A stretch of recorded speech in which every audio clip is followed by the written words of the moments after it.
Bastion is the character that has had the most ultimates in the game. At one point, he could shoot bouncing grenades. At another point, he could shoot through walls.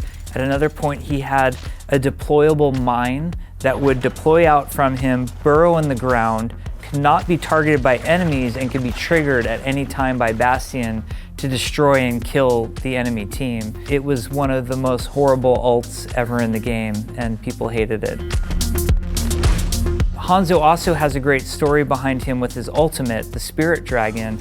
A lot of times when we're prototyping abilities, we use temp placeholder art for things. So in the case of the Spirit Dragon, a designer named Mike Heiberg, who made Hanzo, created this series of spheres that were to represent the amount of space that the damage would do as a Spirit Dragon would move through. And I think it was about 4 of these big temp placeholder spheres.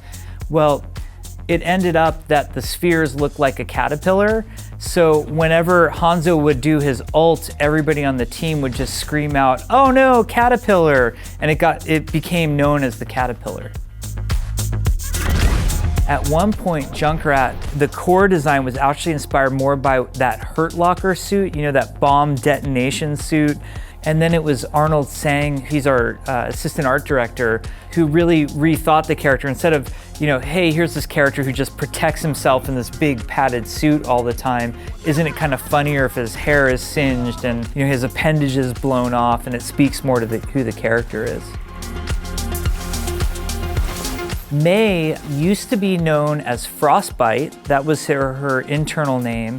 The art was originally done by an artist named Justin Tabarat, and he had drawn this really amazing picture of this character that he called Frostbite. We didn't even know what she did. She just looked cool, and we thought having an Arctic character was really interesting. And then later, Arnold Sang refined the look of May and turned her into what she looks like now, and Jeff Goodman was the one who put all of the fun ice abilities on her. Torbjörn was named after a gentleman by the name of Torbjörn Malmer, who is on our team. Our art team had hired him and said, hey, we have this great artist who's gonna join our team. His name is Torbjörn.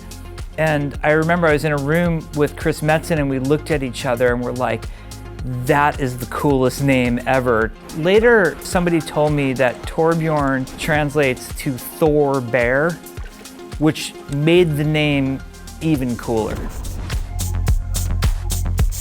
In a previous game, we had this character called the Ranger. And the Ranger we dismantled into many other different heroes. One was the design behind 76. One was, believe it or not, the design behind Bastion, because he had a deployable turret that he used to put out. And the final one was Widowmaker, because he had the ability to use a grappling hook and a sniper rifle. And we just thought that was a really cool combo. If you like this video, why don't you check out the 6 secrets about Overwatch's tank class? Every team needs a good tank. Yeah, I'm looking at you, guy playing attack, Torbjörn.